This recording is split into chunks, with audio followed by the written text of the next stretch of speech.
रस्त्यावरचा एक माणूस येऊन तुम्हाला सांगतो दुसरी बायको घात करेल आणि तुम्ही त्याच्यावरती विश्वास ठेवता। मी तुमची दुसरी बायको आहे ना, मग मी जर का तुमचा घात केला असता तर इतकी वर्ष आपला संसार खंबीरपणे उभाच राहिला नसता। इतकी वर्ष माझ्या इच्छा मारून मी अनन्या आणि अथर्वसाठी जगत आले, त्यांना जपत आले।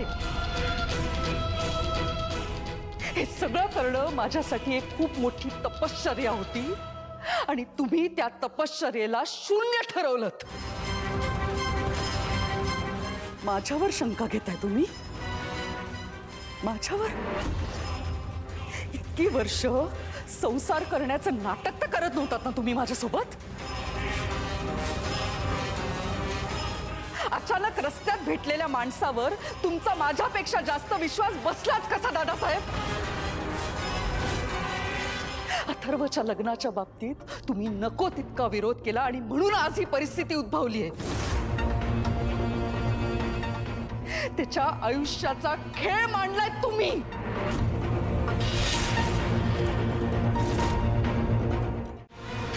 ते तपस्वी बाबा भेटल्यानंतर तुझ्या खोलीत 3 निनावी जन्मपत्रिका सापडल्या होत्या। त्या कुणाच्या होत्या याचं उत्तर आजतागत दिलंस तुम्हाला? अथर्वचं मायासोबत लग्न करू नकोस म्हणून 1000 वेळा विनवण्या केल्या तुझ्या। त्याचं खरं कारण काय होतं हे आजपर्यंत तू सांगितलंस मला। त्यावेळी पडलेल्या अनेक प्रश्नांची उत्तरं आज तागात तुम्हाला दिलेली नाहीयेस मंजिरी। मग तुझ्यावर शंका नाही येणार तर मग कोणावर येणार?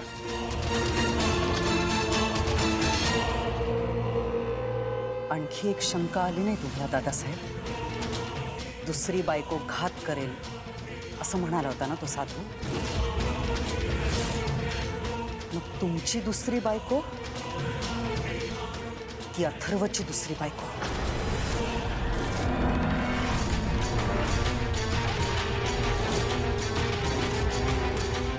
आणि तो जर का अथर्वच्या दुसऱ्या बायकोबद्दल बोलत असेल तर जेव्हा माया आणि अथर्वचं लग्न होणार होतं तेव्हा त्यांनी मायाचं नाव घेतलं होतं?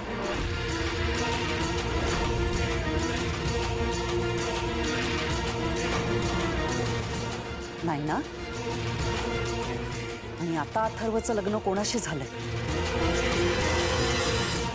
म्हणजे अथर्वचा घात कोण करणार? मीरा।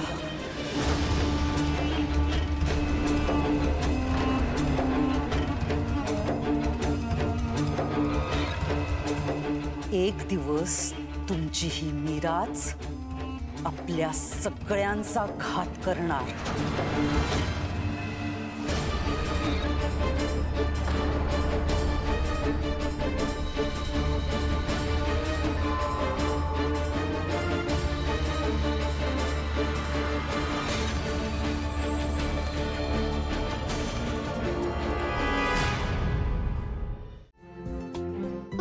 धपाटे घालणार होतीस ना, मग घाल ना। तू मला धपाटे घालणार होतीस ना, मग घाल ना। आधी तुला कापूस गोंड्याची गोष्ट सांगू?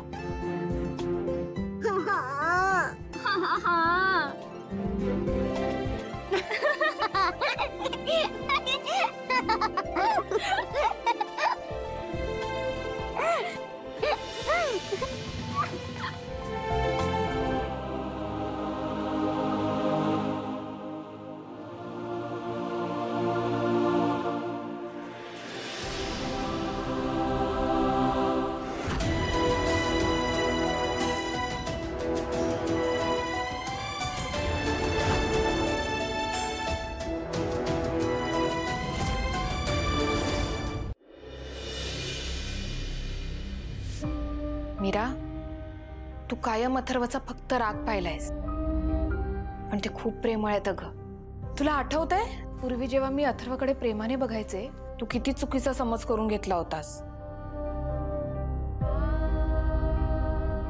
अथर्व इतके चांगले आहेत ना की कोणीही त्यांच्या प्रेमात पडेल। वेदा, बाळा माझ्यासोबत ये ना, आपण माझ्या रूम मध्ये जाऊन मस्त गप्पा मारूयात। बाळा प्लीज। ओके, जास्त वेळ नाही पण थोडा वेळ तरी ये. मला माहिती आहे तुला स्टोरीज ऐकायला खूप आवडतात आणि माझ्याकडे खूप नवीन स्टोरीज आहेत तुझ्यासाठी.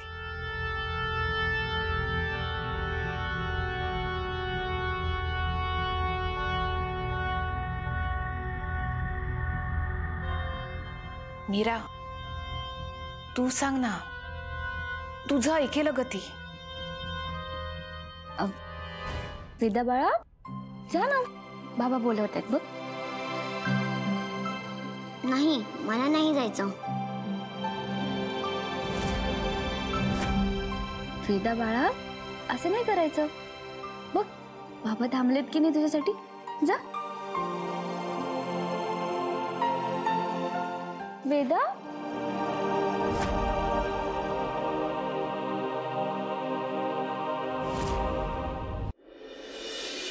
वेदाचे बाबा.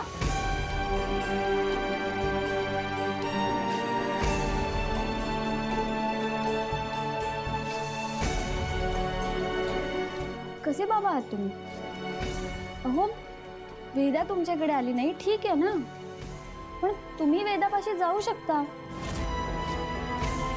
हे असं दरवाज्यात पाहुण्यासारखं उभं राहून तिला बोलवल्यावरती येणार आहे का तुमच्याकडे? जरा जवळ जाऊन लाडाने उचलून घेतलं असतं ना तर तिला पण छान वाटलं असतं ना. पण नाही,